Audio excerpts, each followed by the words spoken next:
Καλησπέρα σε όλους. Καλώς ήρθατε. Καλώς ήρθατε στο 63ο Διεθνές Φεστιβάλ Κινηματογράφου της Θεσσαλονίκης και στο Agora Series, σε αυτό το νεοσύστατο τμήμα της αγοράς, το οποίο φιλοδοξεί να γίνει ένα μεγάλο δίκτυο επικοινωνίας, συνέβρεσης και γιατί όχι συνεργασιών ανάμεσα στους επαγγελματίες της μικρής οθόνης. Είμαι η Πόλη Λικούργου από το Flix.gr και την Nova και θα έχω τη μεγάλη χαρά να συντονίζω και να συμμετέχω σε αυτές τις, ελπίζω, πολύ δημιουργικές και χρήσιμες συζητήσεις για ένα θέμα που αγαπάμε πολύ όλοι και με όσους επικοινώνησα ήμασταν όλοι ενθουσιασμένοι, για το πώς η μικρή οθόνη τα τελευταία χρόνια έχει μεγαλώσει και στη χώρα μας. Κακά τα ψέματα, οι τεχνολογίες αλλάζουν, η διανομή, ο τρόπος θέασης και οι επιλογές του κοινού πια έχουν φέρει σε πρωταγωνιστικό ρόλο την τηλεόραση και τις πλατφόρμες. Και αυτό, από τη μία, νομίζω ότι δημιουργεί μια πρόκληση στους επαγγελματίες του χώρου, τόσο στους δημιουργούς και στους παραγωγούς, όσο και στα κομβικά πρόσωπα των τηλεοπτικών καναλιών και των πλατφόρμων με τα οποία θα ξεκινήσουμε. Έχουμε τη χαρά να έχουμε μαζί μας τον Γιάννη Δόνο, ο οποίος είναι Original Content Manager και Head of Acquisition της πλατφόρμας του Antenna, του Antenna Plus. Με τον Γιάννη γνωριζόμαστε περίπου 20 χρόνια από την κινηματογραφική του θητεία, Village, Stanweir, αλλά τα τελευταία 2 χρόνια στείνει την πλατφόρμα του Antenna και νομίζω ότι με τις αίρες του Γιώργου Καπουτζίδη ξεκίνησε στην ουσία η όλη ευχάριστη περιπέτειά σου. Δίπλα του έχουμε τον Κωνσταντίνο Μπουρούνη, αναπληρωματικό Γενικό Διευθυντή Προγράμματος της ΕΡΤ. Ο Κωνσταντίνος και αυτός με πάνω από 2 δεκαετίες θητεία στα μίντια, τόσο στα έντυπα όσο και στα ηλεκτρονικά. Αναφέρω χαρακτηριστικά ότι ήταν διευθυντής προγράμματος πολλά χρόνια στο Μέγκα, αλλά νομίζω και στο ΜΑΤ, αλλά και εμπορικός διευθυντής γενικός του Μιλουμάντ. Και τώρα είναι τα τελευταία χρόνια στην ΕΡΤ και είναι και ένα κομβικό πρόσωπο. Με την ομάδα του έστησαν το ERTFlix. Και νομίζω ότι όλες αυτές οι προσπάθειες, Κωνσταντίνα, έφεραν νούμερα, γενικώς. Έφεραν καταρχήν να πω την ΕΡΤ σε ένα τέτοιο φλόρ που μέχρι πριν από 3 χρόνια μάλλον δεν θα ήταν εδώ. Αυτό θα το πω. Νομίζω ότι πρέπει να κρατάτε και ένα μικρόφωνο κι εσείς όσο μιλάτε. Μαζί στην παρέα μας είναι και ο Κωνσταντίνος Σούσουλας, Chief Content Officer του Μέγκα και επικεφαλής του τμήματος περιεχομένου γενικά. 22 χρόνια είναι και ο ίδιος στη χώρα παραγωγής, τόσο ταινιών όσο και τηλεοπτικών σειρών. Τα credits του είναι πολλά και ιδιαίτερα εντυπωσιακά. Αναφέρω το Νησί και το Σιωπηλό Δρόμο, τον έναν άλλο κόσμο του Χριστόφορου Παπακαλιάτη, αλλά και το Αν, τον ντεμπούτο του, μέχρι τη σειρά που πρόσφατα αγόρασε το Netflix. Είναι η είδηση της αγοράς των τελευταίων ημερών. Οπότε έχουμε μαζί μας ένα μαέστρο. Καλώς ήρθες, Κωνσταντίνε. Όπως εξήγησε και η Νίκη, λόγω ασθένειας δεν είναι μαζί μας ο Τζόρτζης Ποφάντης, ο αντίστοιχος Chief Content Officer του Antenna, αλλά για τους ίδιους λόγους έχουμε την Faye Τσιτσιπή, τη Senior Manager Κοσμοτέ TV Originals, την υπεύθυνη ανάπτυξης και παραγωγής του original περιεχομένου της Κοσμοτέ TV από το σπίτι. Faye, περαστικά. Λυπούμαστε που δεν μπορείς να είσαι εδώ μαζί μας. Και λέω να ξεκινήσουμε από εκεί, να ξεκινήσουμε από τη Faye. Αλλά πριν κάνουμε την πρώτη ερώτηση που θα ξεκινήσει αυτή την κουβέντα, να δούμε ένα βίντεο με το showreel του original περιεχομένου του Κοσμοτέ TV. Να πέσει το βίντεο, παρακαλώ.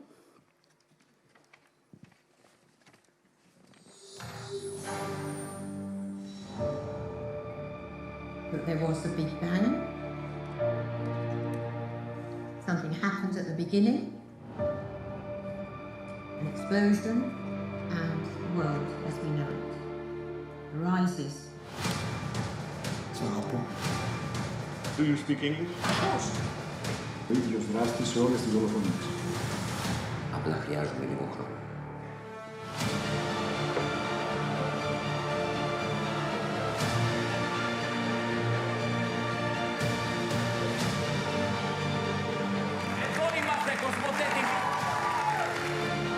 Κάντε ένα reset.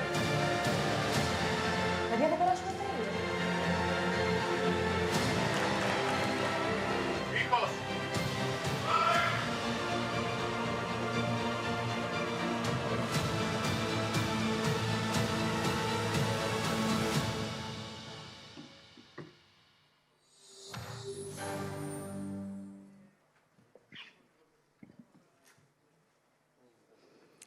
Πολύ ωραία.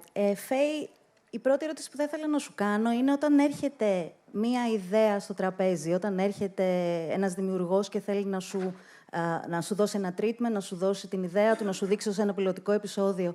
Γενικά, εσύ πώς επιλέγεις τα project, αν έχεις στο μυαλό σου ποιο είναι το target group ενός συνδρομητικού καναλιού και αν έχει διαφορά αυτό από την ελεύθερη τηλεόραση, από μια πλατφόρμα. Έχεις κάτι συγκεκριμένο στο μυαλό σου όταν επιλέγεις? Καταρχάς, να σας ευχαριστήσω για την πρόσκληση και να σας συγχαρώ για την πρωτοβουλία. Δυστυχώς είμαι μακριά γιατί με επισκέφτηκε ο COVID, οπότε δεν μπορώ να είμαι εκεί. Ελπίζω του χρόνου με το καλό να τα πούμε και από κοντά. Όπως έτσι πολύ σύντομα είδατε και σε αυτό το reel, η Κοσμοτέ TV είναι παρούσα και στην παραγωγή και στη συμπαραγωγή original περιεχομένου. Αυτό αφορά ταινίες που ήταν και ο χώρος που ξεκινήσαμε και μάλιστα με τον Κώστα Σούσουλα έχουμε συνεργαστεί και στη συμπαραγωγή ταινιών στο παρελθόν. Και αφορά κυρίως στο κομμάτι του fiction πλέον, με πολύ έτσι, επιλεκτικές και στρατηγικά επιλεγμένες κινήσεις και πολύ έντονο και στο κομμάτι του ντοκιμαντέρ. Δηλαδή, ειδικά στο κομμάτι του ντοκιμαντέρ έχουμε κάνει σχεδόν 160 παραγωγές και συμπαραγωγές. Στηρίζουμε δηλαδή και ένα χώρο, ο οποίος στην Ελλάδα ήταν και έτσι λίγο... εντάξει, δεν θα το πω παρεξηγισμένο, θα το πω λίγο νης. Και προσπαθήσαμε και εκεί να το έτσι κάνουμε λίγο πιο μαζικό και πιο appealing. Τώρα τι γίνεται. Προφανώς, όπως και στα γραφεία όλων μας, φτάνουν προτάσεις από δημιουργούς, ιδέες, κάποιες φορές πακεταρισμένες έτσι όπως θα θέλαμε, σε μια παρουσίαση, πιτσαρισμένες, ωραία και πακεταρισμένες και από εταιρείες εκτέλεσης παραγωγής, μπατζεταρισμένες, δηλαδή όπως θα έπρεπε να είναι για να μπορούμε όλοι να τις αξιολογούμε. Υπάρχουν όμως και φορές που έτσι δημιουργοί έρχονται από μόνοι τους και μας στέλνουν τα σενάρια τους και ξεκινάμε κάποιες συζητήσεις για να δούμε πώς μπορούμε να προχωρήσουμε στην επόμενη φάση, να το πω και έτσι. Ο τρόπος που λειτουργούμε, γιατί εμείς ως γνωστόν είμαστε συνδρομητική υπηρεσία, είμαστε by far η νούμερο 1 συνδρομητική υπηρεσία στην Ελλάδα, με σχεδόν 650.000 συνδρομητές. Αυτό που κοιτάμε πάντα και αυτό ειδικά εγώ το κοιτάω πολύ συγκεκριμένα γιατί έχω και το καπέλο της στρατηγικής ανάλυσης, τηλεθέασης και των marketing sites για την Κοσμοτέ TV, πάντα τις προτάσεις και την τελική επιλογή πέρα από το σενάριο που πάντα είναι το α και το ω έτσι, σε μια ιδέα όταν μιλάμε για την μυθοπλασία, αλλά και για το ντοκιμαντέρ και για τη συμπαραγωγή ταινιών προφανώς, είναι και στρατηγικά το πού θέλουμε να απευθυνθούμε. Οπότε είναι πάντα αυτό το μίξ του σεναρίου, που ένα καλό σενάριο πάντα είναι το starting point, αλλά σίγουρα επειδή έχουμε στη διάθεσή μας πάρα πολύ έτσι, εμπεριστατωμένα data από την πλατφόρμα μας για το τι θέλουν οι συνδρομητές μας, τι βλέπουν οι συνδρομητές μας και με μια έτσι σωστή ανάλυση για το πού πάει η τηλεθέαση και πού πάει γενικώς το viewership trend, αποφασίζουμε πού επενδύουμε. Οπότε αυτό θα έλεγα ότι είναι το mix όταν έτσι έρχεται μια ιδέα στο γραφείο. Είναι το κομμάτι το δημιουργικό, το creative, αλλά είναι και το πιο στρατηγικό κομμάτι, γιατί προφανώς και μας ενδιαφέρει τα προϊόντα, τα προγράμματα τα οποία δημιουργούμε να είναι appealing στους συνδρομητές μας, έτσι, γιατί αυτό μας ενδιαφέρει. Και κατ' επέκταση μετά, και το έχουμε κάνει, και εδώ θα κλείσω με αυτό, πολύ επιτυχημένα μεταφέρεται και σε ένα second pay window το κομμάτι της μυθοπλασίας μας, σειρές μας και στην ελεύθερη τηλεόραση, όπου και εκεί πέρα κάνουν πάρα πολύ καλό perform. Και είναι και άλλος ένας χώρος, η ελεύθερη τηλεόραση, να δοκιμαστεί και να έτσι δοθεί και στους τηλεθεατές της ελεύθερης τηλεόρασης οι παραγωγές του δικού μας έτσι, συνδρομητικού περιεχομένου, συνδρομητικής τηλεόρασης.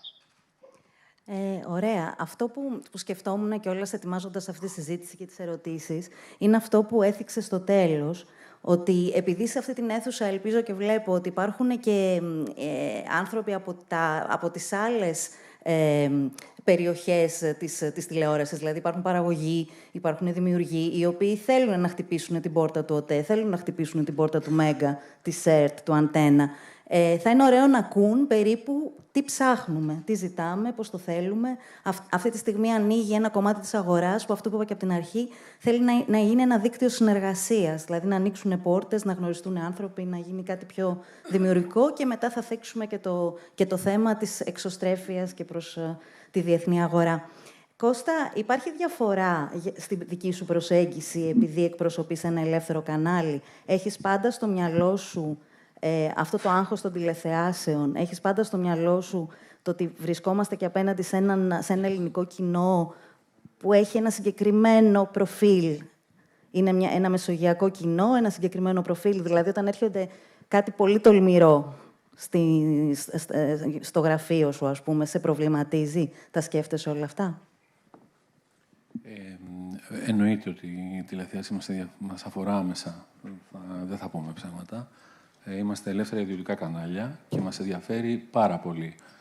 Παρ' όλα αυτά, να το απαντήσω λίγο διαφορετικά, όταν έχεις χτίσει ένα μοσαϊκό mainstream κοινών, έτσι ώστε να μπορέσεις να επιτύχεις τα απαραίτητα νούμερα τηλεθέασης για να μπορέσεις να είσαι ανταγωνιστικός στο revenue της διαφήμισης, το να βάλεις ένα κερασάκι σε μια τέτοια τούρτα που να είναι κάτι διαφορετικό, κάτι πιο extraordinary, αν θέλεις, όχι και σε επίπεδο περιεχομένου καμιά φορά και σενάριου, και σε επίπεδο αφήγησης, σκηνοθετικής κτλ. Εμένα είναι κάτι που με ενδιέφερε ανέκαθεν. Δεν μπορεί να είναι παραπάνω όμως από 1 με 1,5 τη σεζόν. Καθαρά για τους λόγους που είπαμε, και για οικονομικούς λόγους, γιατί είναι limited series, είναι το κόστος τους οφείλει και πρέπει να είναι μεγαλύτερο. Είναι κάτι που συζητήσανε πολύ και στο προηγούμενο πάλι με μια ερώτηση του Λευτέρη του Χαρίτου.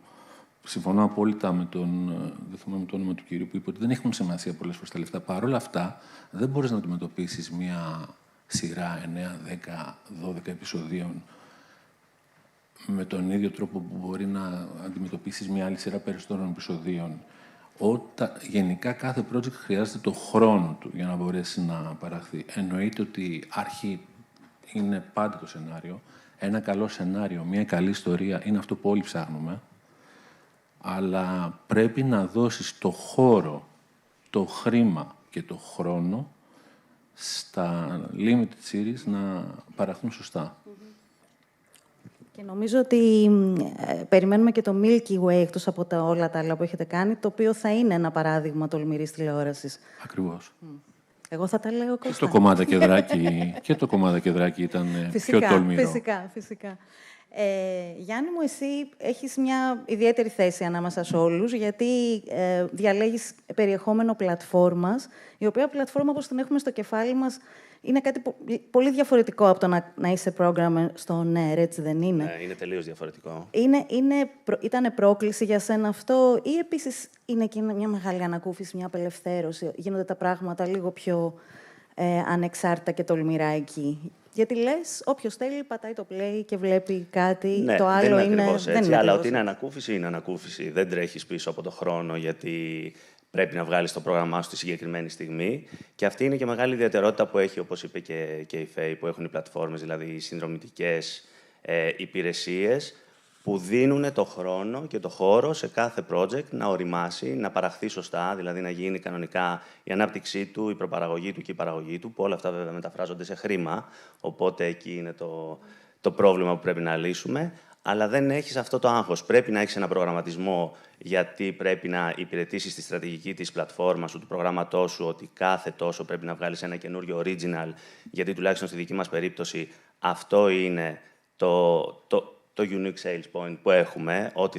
θα επενδύσουμε στο local προϊόν και γύρω από αυτό θα χτίσουμε για να είμαστε μια ολοκληρωμένη πρόταση ψυχαγωγία στον τηλεθεατή. Αλλά πρώτο και κύριο, και αυτό φαίνεται και από την από τον πρώτο χρόνο λειτουργίας ότι 5 παραγωγές μίνι σειρών έχουν ήδη ολοκληρωθεί, οι περισσότερες έχουν ήδη βγει στον αέρα και ένα pipeline είναι γεμάτο από σειρές, εκπομπές ψυχαγωγίας, docu-series, τα πάντα που μέχρι στιγμής, εκτός από την ΕΡΤ, που είχε το πλεονέκτημα που έχει τέλος πάντων, δεν μπορούσαν να το τολμήσουν να το δείξουν, γιατί θα ήταν μια οικονομική καταστροφή για αυτούς, γιατί το κοινό δεν θα είχε το κανάλι δεν θα είχε την τηλεθέαση που θα περίμενε.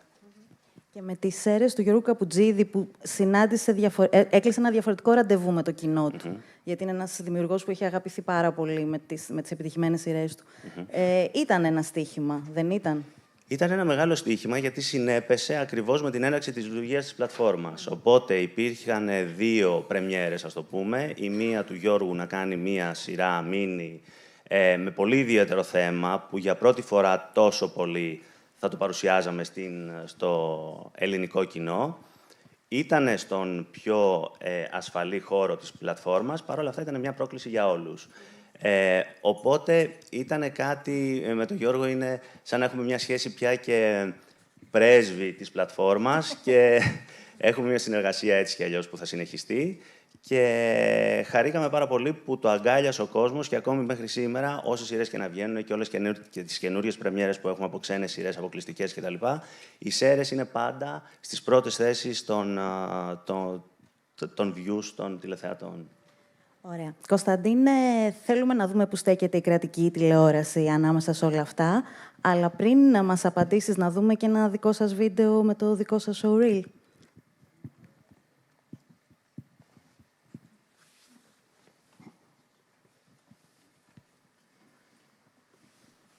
Και εκεί που μεγαλώνει η φλόγα, ακολουθούμε μέσα από τη φωτιά. Τι είναι, τι λέει? Ένα βραχιόλι και μια οικογένεια που δεν λύγησε. Ενωμένουμε εξάγρυπνοι από την αγωνία σε ένα σύγχρονο ατμοσφαιρικό νουάρ που δεν σ' αφήνει να κοιμάσαι. Μια νύχτα του Αυγούστου, δίπλα στη θάλασσα με γνώριμους αγαπημένους ήρωες. Έφαγε σόι. Θα μείνει φυλακή για πάντα. Σε μια παραλία της Κρήτης που ζει το δικό της μύθο, γεμάτο μυστικά και πάθη. Ο Πλάτανος, η γη της επαγγελίας. Όπως αυτά που ζούμε στο αγαπημένο μας χωριό κάτω από τον Πλάτανο. Γρήγορα, παιδιά! Γρήγορα, πάμε πιο γρήγορα! Και είμαστε ακόμα εδώ, αγκαλιασμένοι. Κατερίνα. Χορεύοντας τις επιτυχίες, αναπολώντας τα... Με λένε Ζαμπέτα. Καλύτερά μας χρόνια. Εγώ είμαι το Φάβιο. Εγώ είμαι με το Παναθηναϊκό. Τρελό. 1, 2, 3, ξεκινάμε. Η απάντηση είναι ναι. Ναι. Εδώ πέρα παίζονται λεφτά. Δεν σπάμε πλάκα, το καταλάβατε? Γιατί μας αρέσουν τα νούμερα. Ξαναστήσω τη μάντρα εγώ. Με το γέλιο και το κέφι. Θα την περιμένουμε. Και θα την ευλογήσουν. Οι μεγάλες παρέες, η μουσική, η κωμωδία, το μυστήριο και η ΕΡΤ που είναι πάντα alert. Για κάθε νέα, ατμοσφαιρική, ξεκαρδιστική, συγκινητική, φωτεινή ιστορία. Νέο πρόγραμμα. Νέες ελληνικές σειρές. Είναι σε ΕΡΤ, πρόοδος. ΕΡΤ Alert. Όλα τα φώτα εδώ. Ζάχαρη θα περνάμε. Κωνσταντίνα μου, ήθελα να σε ρωτήσω, εκπροσωπείς τώρα τον κρατικό παράγοντα, τον κρατικό φορέα και πάντα όταν λέμε δημόσιο ΕΡΤ, υπάρχει και αυτό το βάρος ότι κουβαλάτε λίγο στις πλάτες σας και το φορολογούμενο πολίτη. Δηλαδή, έχετε την ευθύνη λίγο, όχι μόνο του να ικανοποιήσετε το κοινό, αλλά κατ' εμέ και να το κατευθύνετε λίγο. Είμαι από τους ανθρώπους που πιστεύω ότι το κοινό εκπαιδεύεται. Δεν του δίνεις πάντα ό,τι θέλει να ακούσει. Και σαν κρατική τηλεόραση, ας πούμε, το BBC στην Αγγλία θα βγάλει τα πιο τολμηρά πράγματα, ακριβώς γιατί έχει αυτό στο μυαλό του. Η ΕΡΤ, πιο μεσογειακή χώρα ως η Ελλάδα, πιο συντηρητικό λίγο το κοινό, αλλά και πιο όλο και καινούργιοι άνθρωποι που έρχονται και ανανεώνουν το δυναμικό, πού στέκεται ανάμεσα στις επιλογές προγράμματος, σε τι θα δώσει πράσινο φως ή τι θα είναι δύσκολο να τσαλακωθεί. Ωραία. Η απάντηση, νομίζω, βρίσκεται ανάμεσα σε 2 πράγματα. Το ένα, όπως πολύ σωστά είπες, Πόλη, είναι το ότι είναι πολύ διαφορετικό το κοινό. Δηλαδή, η Αγγλία προφανώς είναι μια προοδευτική κοινωνία εδώ και πολλές δεκαετίες, που έχει γεννήσει κινήματα στη μουσική, στις τέχνες κτλ., τα οποία τα έχει γεννήσει και τα έχει πεθάνει μέσα σε λίγα χρόνια, γιατί γεννήθηκε κάτι άλλο. Υπάρχει ένας φοβερός ρυθμός, να το πω έτσι, αυτό το κομμάτι. Η Ελλάδα και η ελληνική κοινωνία είναι πολύ διαφορετική, ακόμη και για ιστορικούς λόγους, για την Χούντα, τη μεταπολίτευση κτλ. Μπήκε σε διάφορα transitions, σε πάση περιπτώσει, που σέρνονταν για χρόνια και ακόμη σέρνονται, και αυτό είχε έναν αντίκτυπο στην αισθητική, ας το πω, του κόσμου. Τώρα, η δημόσια τηλεόραση, πολύ σωστά και κατανοητά, φαντάζομαι, και σε αντίθεση με το ότι είναι ένα ελεύθερο κανάλι, έχει να εξυπηρετήσει τα values για όλους με έναν τρόπο.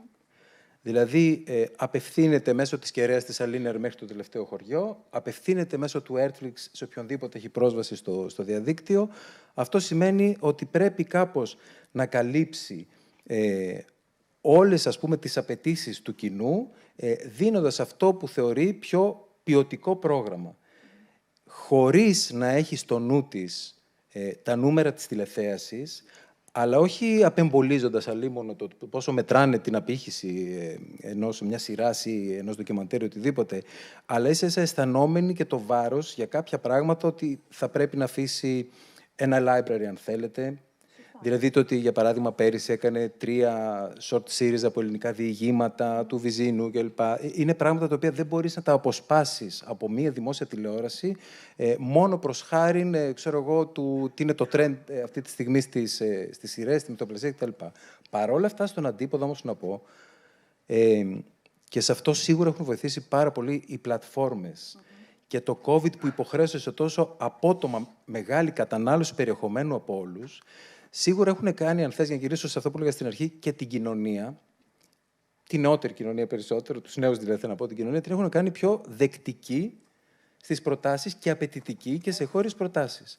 Και γι' αυτό το λόγο πάλι δεν είναι τυχαίο ότι η ΕΡΤ, λοιπόν, ενώ έκανε τα διηγήματα του Βυζινού και των λοιπόν συγγραφέων, από την άλλη πέρυσι είχε μια σειρά για 2 σεζόν, όπως ήταν η Τούρτα της Μαμάς, που για δημόσια τηλεόραση θεωρώ ότι είναι μια αρκετά σοβαρή και προωθημένη πρόταση, εν πάση περιπτώσει, για το πόσο κανονικά αντιμετώπισε το θέμα που αντιμετώπισε και μες στα πλαίσια της κωμωδίας κιόλας, που θα μπορούσε να το εξευτελίσει, αλλά του αντίον, ήταν εντελώς normal η αντιμετώπιση.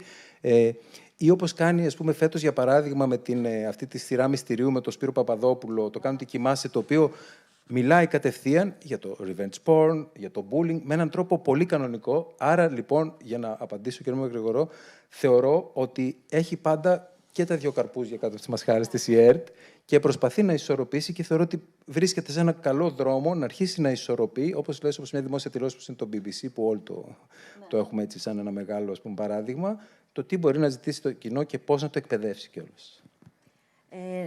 Αυτό που είναι ο ενθουσιασμός, νομίζω, όλων όσων βλέπουμε τηλεόραση πάρα πολλά χρόνια και παρακολουθούμε τι γίνεται και στο εξωτερικό, προκύπτει και από το γεγονός ότι, βλέποντας τι γίνεται με τα κινηματογραφικά στούντιο, όχι με τις ανεξάρτητες παραγωγές, τα οποία συνεχώς κλείνουν την ψαλίδα, πηγαίνοντας προς τη Marvel, όπως όλοι ξέρουμε, απορρίπτοντας το Σκορσέζε που αναγκάστηκε να πάει στο Netflix.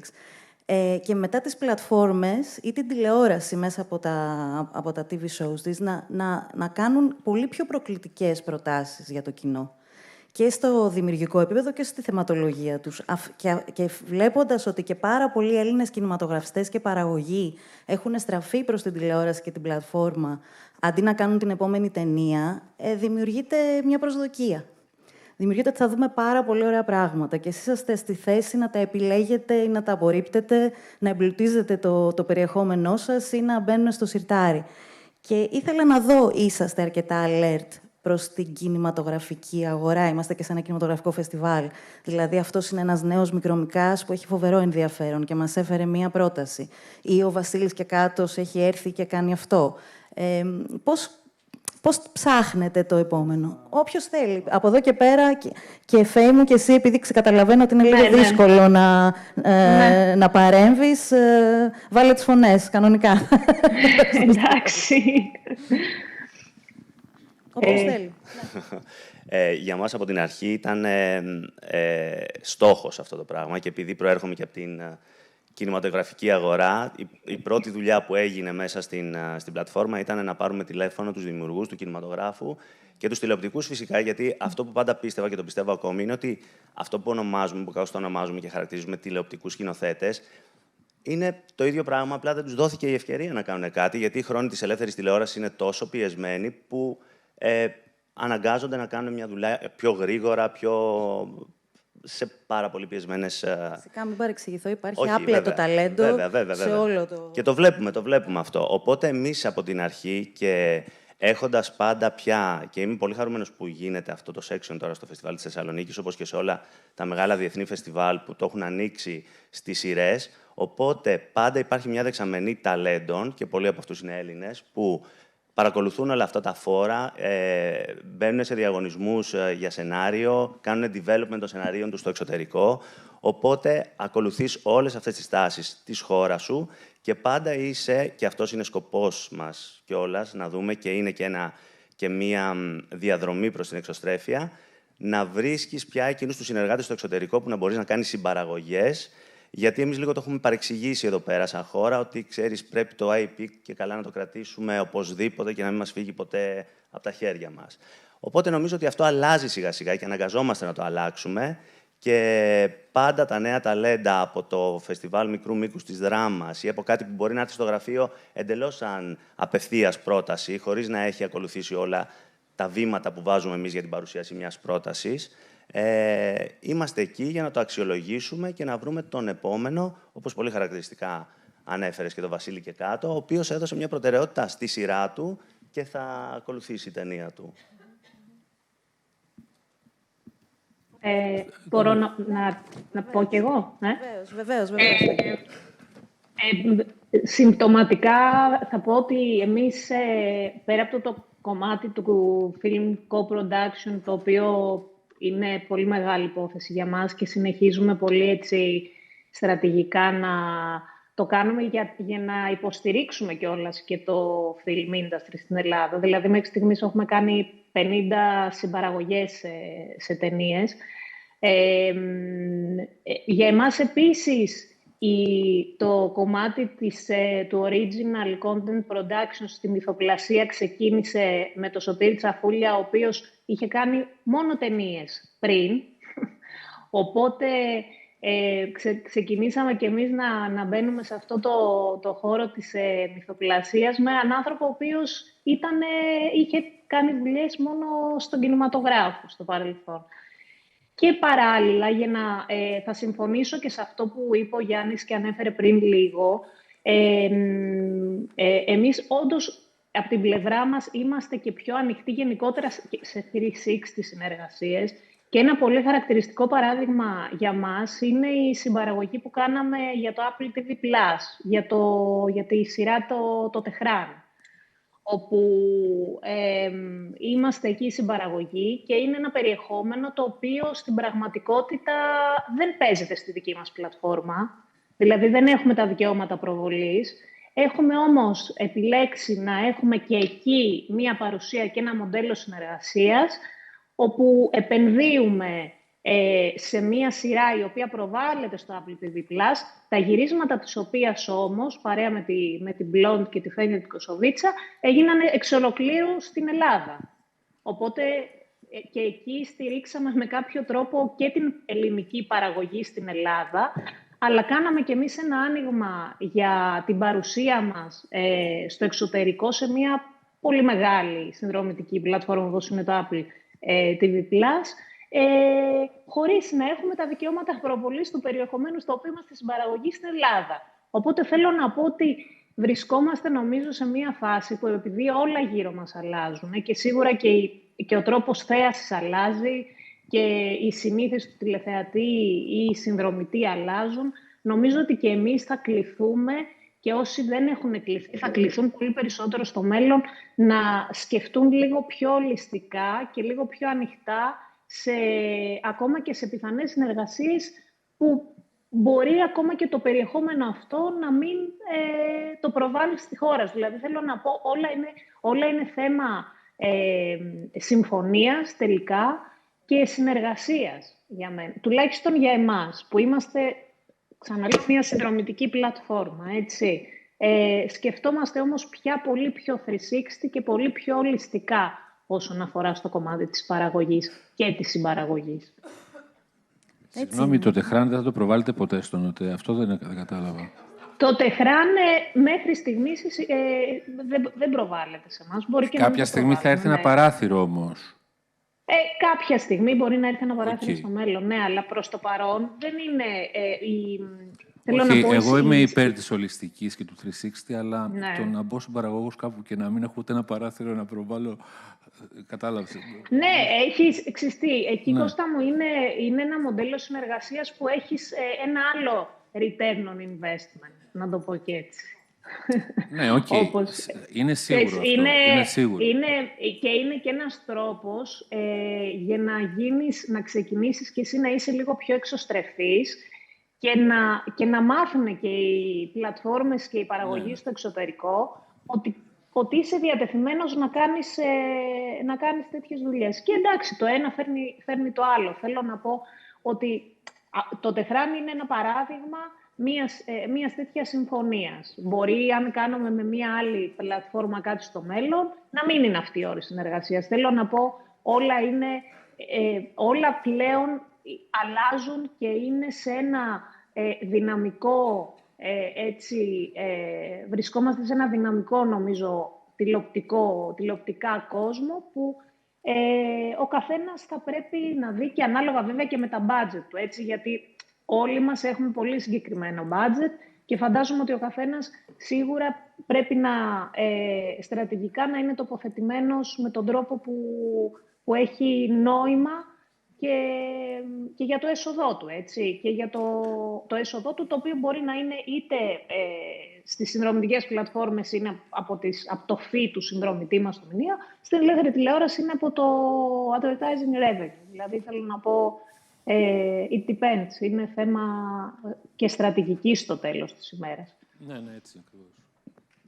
Κοίτα, το θέμα με την ελεύθερη τηλεόραση, που είναι πολύ δύσκολο, και αυτό είναι που συζητάμε και προσπαθούμε, πέρα από το ότι μπορεί να το κάνει και η πλατφόρμα και οποιοσδήποτε, το πιο δύσκολο πράγμα ήταν να αποφασίσουμε να μπούμε σε κάποιες παραγωγές, να παράξουμε κάποια limited series που γνωρίζαμε ότι δεν υπάρχει περίπτωση το κόστος τους να καλυφθεί από το advertisement και ότι ήταν μονόδρομος να προσπαθήσουμε να προσεγγίσουμε και να βρούμε τρόπους να αγοραστούν από distributors, από streamers, κουλουπού, έτσι ώστε να αποδείξουμε ότι μπορούν να γίνουν mini series μεγαλύτερου budget, αλλά αυτό μπορεί να έρθει break-even. Είναι πολύ σημαντική αυτή η άσκηση. Αυτό ήθελα να σε ρωτήσω, γιατί αυτή τη στιγμή σε αυτό το σταυροδρόμι βρισκόμαστε και νομίζω ότι ήταν πολύ ελπιδοφόρο όλο αυτό το μήνυμα με το Μαέστρο και αυτό που έγινε με το Netflix, γιατί μας ενδιαφέρει όλους αυτή η εξωστρέφεια. Όχι, κοίτα, θέλω να σου πω ότι πριν που έβλεπα αυτό το πάνελ εδώ με τους εξαιρετικούς, τον Φέρντιναντ Ντόχα, την Βερόνικα Βιτάλη, τη Wild Bunch, όλα τα παιδιά κτλ. Κάποια στιγμή ένιωσα μεγάλη ευτυχία όταν άκουσα τον Φέρντιναντ εισαγωγικά να τσακώνεται με την Βερόνικα για το ποιος αγόρασε πρώτος ελληνικό προϊόν, ελληνική σειρά, ας πούμε. Με κοινό παρανομαστή και οι δύο ότι ήταν παραγωγή της Alter Ego Mega TV, ας πούμε. Εκεί χάρηκα. Πώς να μην χαίρεσαι. Κοίτα τι γίνεται τώρα εδώ. Είμαι σίγουρος, βέβαια, γιατί έχω δει υλικά και πράγματα από παραγωγές που αυτή τη στιγμή τρέχουν και στο Antenna Plus και γενικά και στις streamers και άλλων εταιρείων παραγωγής, ότι έρχονται κι άλλα, πολλά. Ένα μεγάλο χεράκι έχει βάλει σε αυτό και η Φως με κάποια projects. Δηλαδή αυτό που είπε η Φέη τώρα, ότι 360 και τα λοιπά, και εμείς, ας πούμε, συνεργαστήκαμε με τη Φως ως παραγωγή και η Φως εκτέλεση παραγωγής στο Μαέστρο, αλλά μπήκαμε ως παραγωγή στο Milky Way, που είναι δική τους παραγωγή, κατάλαβες να σου πω, όχι γιατί όλα είναι μόνο ένα deal ή μια διαπραγμάτευση, είναι γιατί ήταν πάρα πολύ καλό το σενάριο του Μαέστρο, ήταν πάρα πολύ καλός και πολύ πιο όριμος ο Χριστόφορος Παπακαλιάτης και ήταν super το project. Είναι πάρα πολύ καλό το σενάριο του Milky Way και του Κεκάτου. Και στο τέλος αυτό που μετράει είναι μόνο αυτό. Μία καλή ιστορία, καλά γραμμένη, καλά υπομένη. Αυτό είναι το κριτήριο, δεν είναι τίποτα άλλο. Νομίζω ότι κάπως πρόλαβα στην επόμενη ερώτηση, η οποία ακούγεται ρητορική και στα όρια της αφέλειας, αλλά υπάρχει μυστικό επιτυχίας. Διαβάζετε ένα σενάριο, ένα treatment, τι βλέπετε μπροστά σας στους δημιουργούς και γίνεται ένα κλικ στο μυαλό σας όταν κάτι βλέπετε ότι πάει να λειτουργήσει.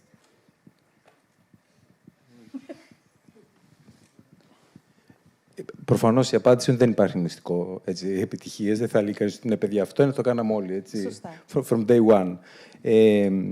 Νομίζω ότι παίζουν διάφορα πράγματα ρόλο, αλλά κάπως να τα μαζέψουμε, ας πούμε, θα έλεγα ότι πρώτα έχει μεγάλη αξία η ομάδα του προγράμματος, γιατί δεν είναι ένας που τραβάει τα χαρτιά μόνο σε ένα σχεδιασμό, έτσι. Είναι μια ομάδα προγράμματος, είναι αυτοί που διαβάζουν τα σενάρια, είναι οι υπεύθυνοι, του ψυχαγωγικού, είναι του προγραμματισμού. Είναι ένα σύνολο πραγμάτων που όλο αυτό μαζί σίγουρα βάζει κάποια κατεύθυνση. Αλλά από εκεί και πέρα, ακόμη και αυτοί οι άνθρωποι που συμμετέχουν και εκεί, νομίζω ότι θα πρέπει και ορίζονται, αλλά και θα πρέπει να ορίζονται λίγο και από το ένστικτο. Δηλαδή, όταν τα νούμερα δεν βγαίνουν ακριβώς όπως θα ήταν ιδανικά από τον αλγόριθμο, να το πω έτσι, έναν ανθρώπινο αλγόριθμο, θα πρέπει λίγο να σκεφτείς όμως τι είναι αυτό που θέλεις να κάνεις τελικά. Δηλαδή, αν το προτιμάς γιατί είναι προκλητικό, αν πιστεύεις γιατί το story είναι πάρα πολύ καλά γραμμένο, αν έχεις ξετρελαθεί με το σκηνοθέτη αυτό γιατί έχεις δει κάτι άλλο, και αυτό μπορεί να αλλάξει όλη την εξίσωση στην πραγματικότητα.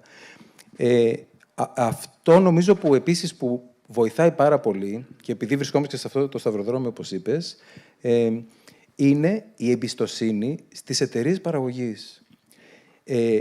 Αυτό το πράγμα αφενός με ανθίζει αυτή τη στιγμή, αφετέρου για να γυρίσω στο προηγούμενο ερώτημά σου, ότι μπορεί να διαβάσει ένα εξαιρετικό story ή μπορεί να σου αρέσει πάρα πολύ ένας σκηνοθέτης της διαφήμισης ή από μικρού μήκους, ένας μικρομικάς κτλ. Αλλά αυτό δεν σημαίνει ότι μπορεί να κάνεις 10, στην καλύτερη περίπτωση 20 ή 60 επεισόδια μαζί του από το story, αν δεν έχεις απέναντί σου μια εταιρεία παραγωγής που μπορείς να νιώθεις safe ότι θα φέρει όλους τους άλλους παράγοντες γύρω-γύρω από αυτόν τον άνθρωπο.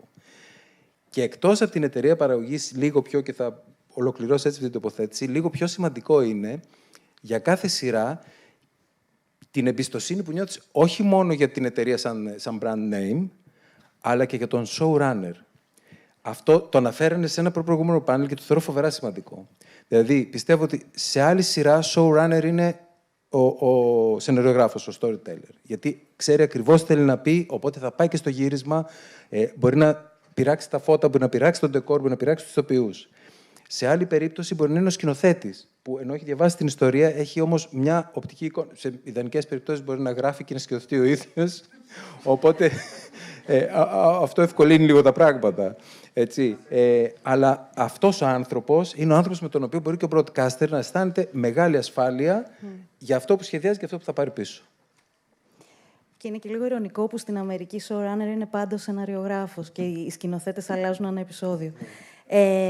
Μπορούμε να συζητάμε για ώρες όλοι εμείς που αγαπάμε τη μικρή οθόνη και τις ωραίες παραγωγές, αλλά νομίζω ότι ήρθε η ώρα να δώσουμε το πάνελ σε εσάς, να κάνετε τις ερωτήσεις σας και να συνεχίσει η συζήτηση. Νομίζω ότι η Φένια Κοσοβίτσα από την Blonde θέλει να ρωτήσει πρώτη ερώτηση. Καλησπέρα. Ευχαριστούμε πολύ. Επειδή μιλήσατε πάρα πολύ για το σενάριο, το πόσο σημαντικό είναι, και επειδή εγώ σαν παραγωγός και οι συναδελφοί μου ξέρουμε πολύ καλά τι σημαίνει αυτό σε terms οικονομικά, δηλαδή πόσο επενδύεις, πόσο χρόνο εξοδεύεις και πόσα λεφτά στο τέλος της ημέρας, θα ήθελα να ακούσω τι στρατηγική development υπάρχουν στα κανάλια αυτή τη στιγμή, αν υπάρχει κάποια. Εννοώ ένα πλάνο για development. Στην ελεύθερη, ας πούμε, εννοείς περισσότερο. Σε όλα. Συμφωνώ απόλυτα με τον Κωνσταντίνο ότι είναι ζήτημα, είναι τεράστιο, είναι πάρα πολύ ομαδικό όλο το άθλημα. Υπάρχει, ας πούμε, σε εμάς ένα τμήμα μυθοπλασίας που ενίοτε τρέχει πολύ, κάνει εβδομαδιαία meeting, δέχεται προτάσεις και προσπαθώντας μέσα από τις προτάσεις που δέχεται να διακρίνει ποια είναι αυτά που θα μπορούσαν να... που είναι ήδη ικανά ανάπτυξης, τότε μπορούμε πάνω σε αυτά να δουλέψουμε με τους σεναριογράφους πριν πάμε σε στάδιο προπαραγωγής ή γενικά παραγωγής. Είτε με τους σεναριογράφους απευθείας, είτε με τους σεναριογράφους μέσω μιας εταιρείας παραγωγής, έτσι. Αυτό είναι σπάνιο, βέβαια. Ίσως δεν έγινα κατανοητή. Συγγνώμη, ευχαριστώ, Κώστα. Απλά εννοούσα, υπάρχει budget ξεχωριστό για development στο κάθε κανάλι και πώς δουλεύει αυτό. Ναι, σε εμάς, ας πούμε, υπάρχει budget, που προσπαθείς βέβαια χρόνο με το χρόνο να το αυξήσεις όσο περισσότερο γίνεται. Και δουλεύει με τον τρόπο που είπα, δηλαδή στις 100 προτάσεις, τέλος πάντων, που μπορεί να διαβάζει ένα τμήμα μυθοπλασίας και να επιλέγονται 10, 1 ή 2 από αυτά θα μπορούσαν να σημασιοποιηθούν για να μπορέσουν να αναπτυχθούν περαιτέρω. Πολλές φορές έρχεται ο χρόνος και πιέζει και λέει «Α, ναι, αλλά τώρα πρέπει να αποφασίσουμε τι πρόγραμμα θα έχουμε τον Οκτώβρη». Και αρχίζει ένα κυνηγητό τρελό. Ψάχνεις να βρεις κάτι πιο έτοιμο, κάτι όχι. Κάτι θυσιάζεται από τις αναπτύξεις, που μπορεί να ήθελε 8 μήνες παραπάνω, αλλά έρχεται ένας, που συνήθως είμαι εγώ και λέω, τι λέτε, ο Οκτώβρης είναι εδώ, πρέπει να κάνουμε κάτι, και αυτό πρέπει να μπει, να γίνει ακόμα πιο σοβαρά, ακόμα πιο σοβαρά. Το Μέγκα είναι λίγο καινούριος οργανισμός, είναι 3 ετών περίπου.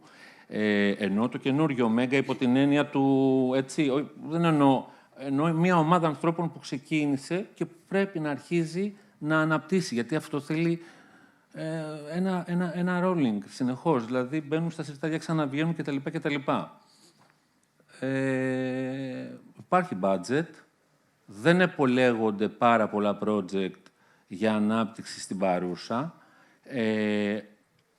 Έχουν συμβεί, τέλος πάντων, τα 2 χρόνια που είμαι εγώ εκεί και τα 2, και να αναπτύξουμε και ξαφνικά από εκεί που λέμε αναπτύσσουμε πάμε πολύ γρήγορα προπαραγωγή-παραγωγή, γιατί δεν έχουμε πρόγραμμα. Κάποια στιγμή αυτό πρέπει να κυλήσει σε 2 διαφορετικές ταχύτητες.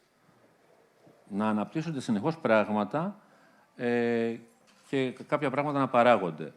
Υπάρχουν, ευτυχώς, έχουν ανθίσει εταιρείες παραγωγής. Είναι πάρα πολλές και καλές και δουλεύουν πάρα πολύ την ανάπτυξη. Αυτό βολεύει εμάς, τους commissioners, αν θέλεις, τους broadcasters, υπό την έννοια ότι έρχονται και αν το σενάριο που έχει δουλευτεί, έχει αναπτυχθεί, αρέσει, τότε και το κόστος που αναγκάζεσαι βέβαια εσύ να βάλεις για να αναπτύξεις, το περνάς μέσα σε μία σύμβαση παραγωγής με ένα κανάλι πια.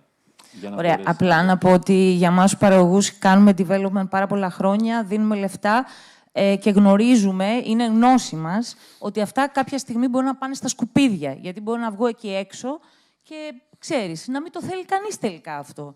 Γι' αυτό ρωτάω, αν υπάρχει ακόμα και αυτή η λογική ή είμαι λίγο πιο safe, αφήνω τον παραγωγό να κάνει το development μέχρι ενός σημείου, έρχομαι εγώ, δίνω κι εγώ το κάτι της μου, αλλά πάω πιο safe. Υπάρχει μια στρατηγική έτσι λίγο πιο bold, να την πω έτσι, πιο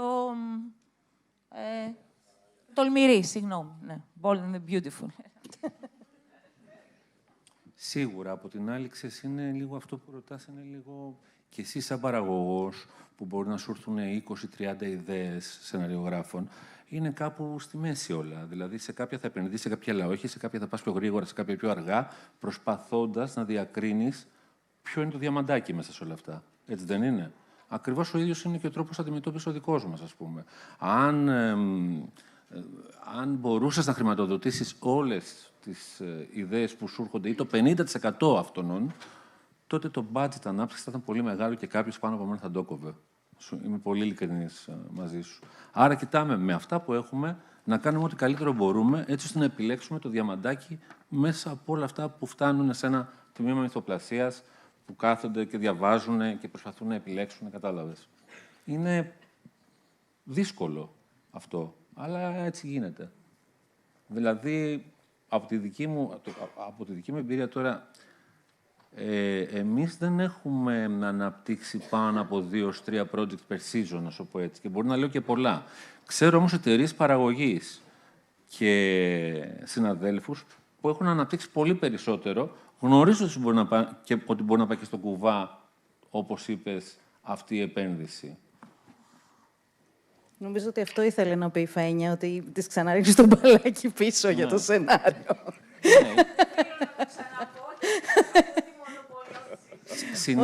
Συνήθως πάει και πολύ. Δηλαδή, κάποιος μπορεί να κερδίσει χρόνο από τις εταιρείες παραγωγής και να πει: έχω αυτή την ιδέα.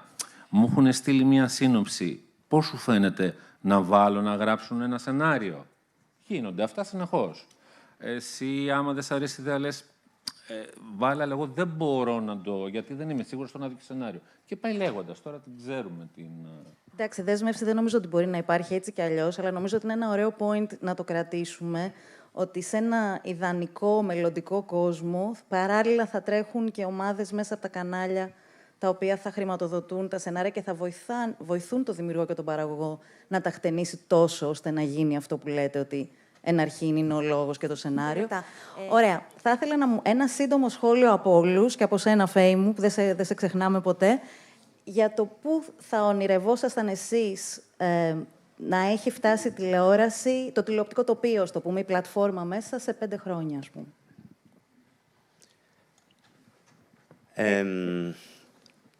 Βασικά, λίγο Αμερικάνα, τα βάζω λίγο. Είναι αυτό το όραμα με το οποίο έχει ξεκινήσει η πλατφόρμα και είμαστε από τους τυχερούς που στον Όμιλο υπάρχουν όλα τα κανάλια εκμετάλλευσης των δικαιωμάτων μιας σειράς, τέλος πάντων, και πάντα γίνεται σε συνεργασία, οπότε πηγαίνει στην πλατφόρμα που θα μείνει για πάντα. Μετά από 1 χρόνο, είναι αποκλειστικά, μετά από 1 χρόνο πάει στο ελεύθερο κανάλι και μετά σε ένα κανάλι διανομής στο εξωτερικό που έχουμε στήσει επίσης.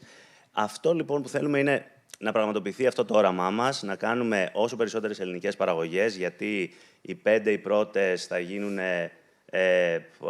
8, θα γίνουν 10 και κάποια στιγμή θα θέλουμε να πιστεύουμε ότι τουλάχιστον το μισό προϊόν μιας πλατφόρμας, της δικής μας πλατφόρμας, θα είναι ελληνικό, είτε είναι σειρές, είτε είναι entertainment, είτε είναι docu-series, είτε είναι κτλ. Και όλα αυτά να μπορούν να φύγουν στο εξωτερικό και για οικονομικούς λόγους, γιατί τα budget τα οποία χρειάζονται για να γυριστούν αυτές οι σειρές είναι πολλαπλάσια των σειρών της ελεύθερης τηλεόρασης που γίνονται με περισσότερα επεισόδια κτλ. Οπότε, για να συνεχίσει να γίνεται αυτό, θα πρέπει να βγαίνει και η άσκηση στο τέλος της ημέρας και να μπορέσουμε να έχουμε μια αξιόλογη stand-alone ελληνική πλατφόρμα, η οποία θα προσφέρει ποιοτικό, premium, ελληνικές σειρές, ποιοτικό περιεχόμενο ελληνικό, τέλος πάντων, το οποίο θα το κάνει και γνωστό στο εξωτερικό και ευτυχώς έχουν ανοίξει ήδη οι δρόμοι και η συγκυρία φαίνεται να είναι πολύ ευνοϊκή.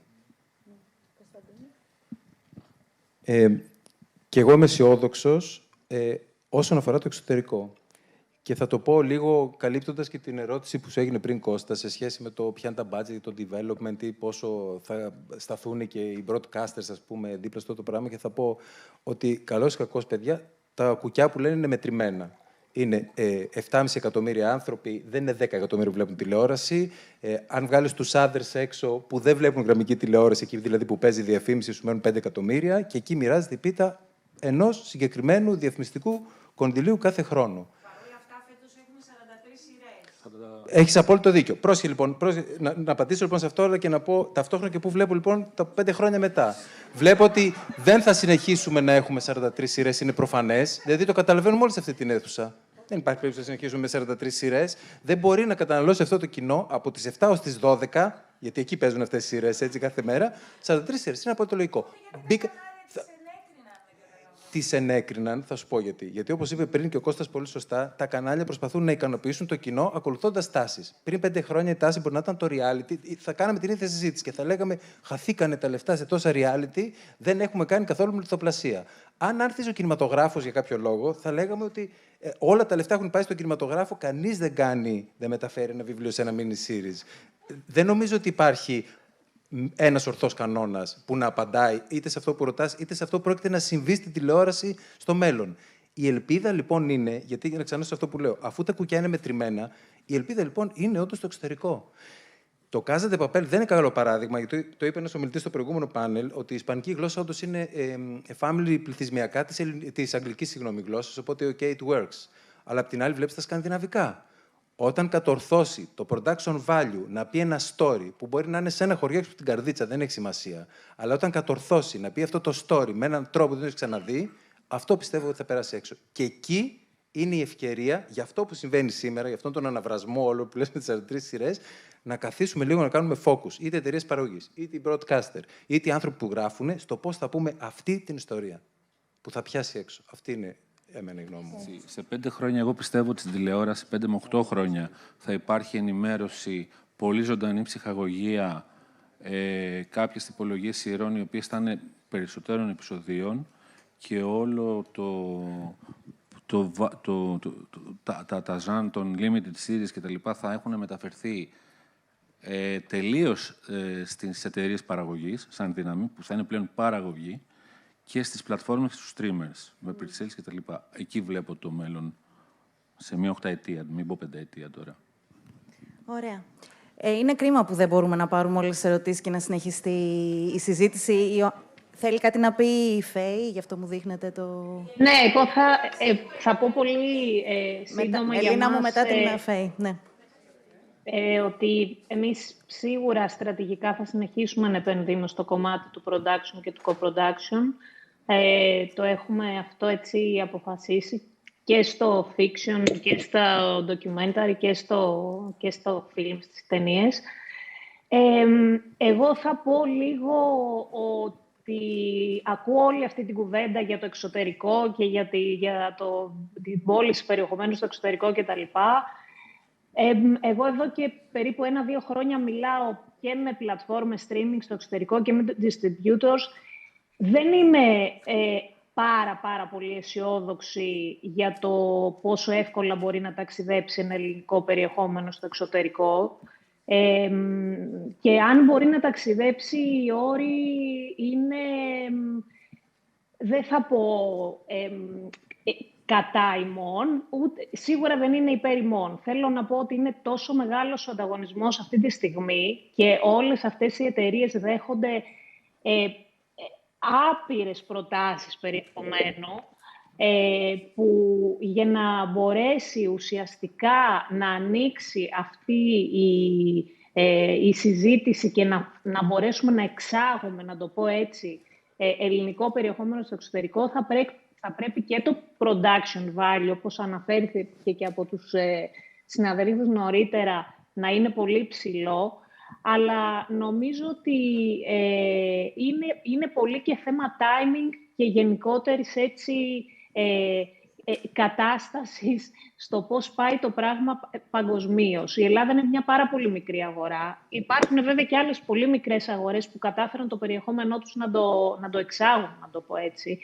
Αλλά εμείς νομίζω ότι ακόμα είμαστε πάρα πολύ στην αρχή. Δηλαδή, θέλουμε ακόμα χρόνο για να πούμε ότι μαζικά είμαστε μια χώρα που έτσι εξάγουμε το τηλεοπτικό μας περιεχόμενο επιτυχημένα. Και όταν λέω επιτυχημένα, εννοώ και στο κομμάτι του return on investment, έτσι, γιατί το να πουλήσεις το περιεχόμενό σου σε εισαγωγικά εξευτελιστική τιμή, απλά για να ταξιδέψει έξω, τουλάχιστον για εμάς δεν είναι αυτός ο σκοπός. Δηλαδή, πάντα έχουμε ένα benchmark το οποίο έχουμε αποφασίσει ότι δεν θα πέσουμε κάτω από αυτό. Ενώ και για το οικονομικό κομμάτι. Επειδή ακριβώς επενδύουμε πολύ μεγάλο budget στις παραγωγές που κάνουμε.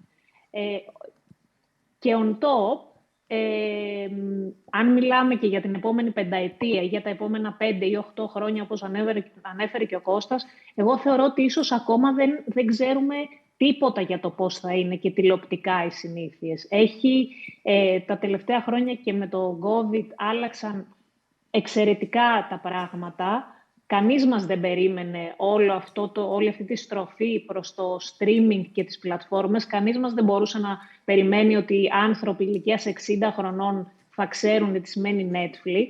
Έμαθαν όμως τι σημαίνει Netflix ή οποιαδήποτε streaming υπηρεσία του εξωτερικού κατά τη διάρκεια του COVID. Οπότε νομίζω ότι θα είναι πολύ έτσι γεμάτη εκπλήξεις η επόμενη πενταετία.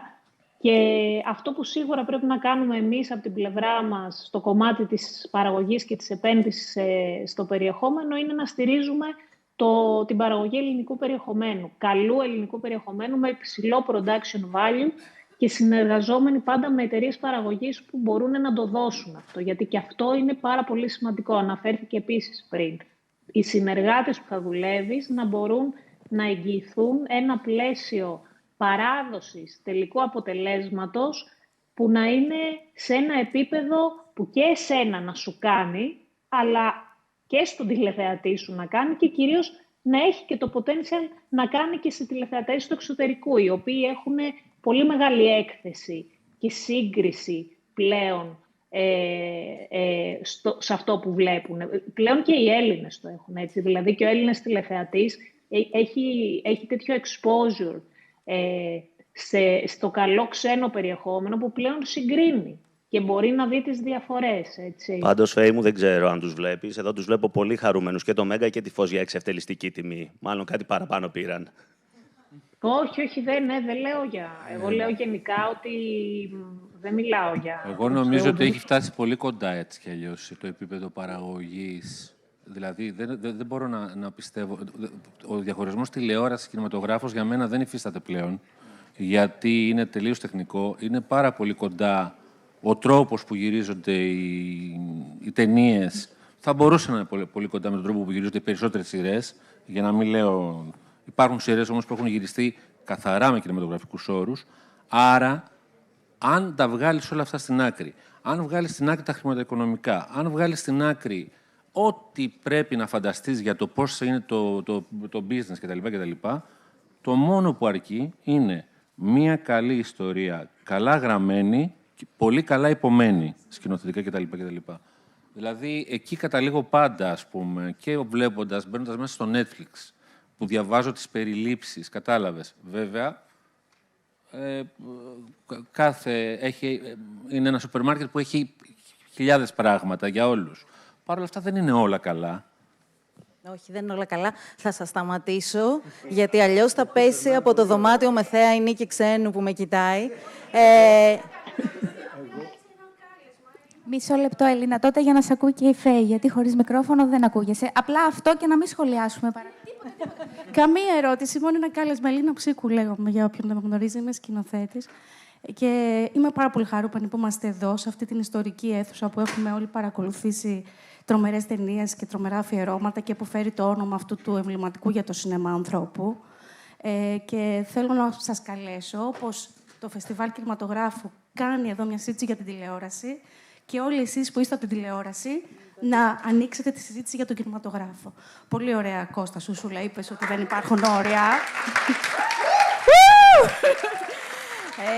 Αλλά πρέπει, πέρα από τη θεωρία, να το κάνετε και στην πράξη. Το κάνει μόνο η ΕΡΤ και να τους το δώσουμε αυτό. Είστε όλοι υποχρεωμένοι όμως να το κάνετε, αλλά δεν το κάνετε. Και όπως το Φεστιβάλ Κινηματογράφου, ο Ρέστης και η Ελίζ σας καλέσαν εδώ και είμαστε όλοι εδώ χαρούμενοι που είμαστε όλοι εδώ μαζί, πρέπει κάπως κι εσείς να μας καλέσετε στα γραφεία σας, στα πολύ ωραία γραφεία σας, και να συζητήσουμε για το πώς θα επενδύσετε στο σινεμά. Θα επενδύσετε. Νομίζω ότι σας τριμώξα. Θα επενδύσετε σε ταινίες της επιλογής σας. Κανένας δεν σας υποχρεώνει να επενδύσετε σε ταινίες που δεν σας αρέσουν, σε ταινίες που θα επιλέξετε, σε σενάρια που θα είναι του γούστου σας.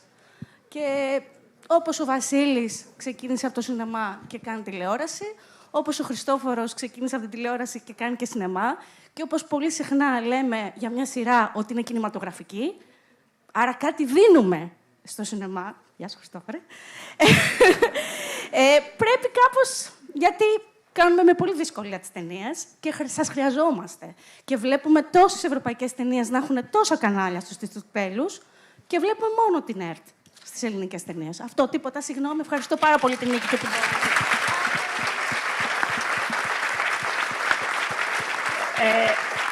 Συγγνώμη, λίγο θα διαφωνήσω. Ευχαριστούμε πάρα πολύ τους ομιλητές μας. Ευχαριστούμε, Φέη. Δεν έχουμε καθόλου άλλο χρόνο. Δεν νομίζω ότι μας επιτρέπει ο χρόνος, δυστυχώς. Σας προκαλούμε και σας Εντάξει, υπάρχει και ο Τέφες να πει. Υπάρχει και ο Κοσμοτέ TV. Συγγνώμη, πρέπει να πω ότι είναι ένα πιλωτικό πάνελ. Θα επανέλθουμε κανονικά με επεισόδια του χρόνου, ελπίζω. Σας ευχαριστούμε πάρα πολύ που μας τιμήσατε με την παρουσία σας.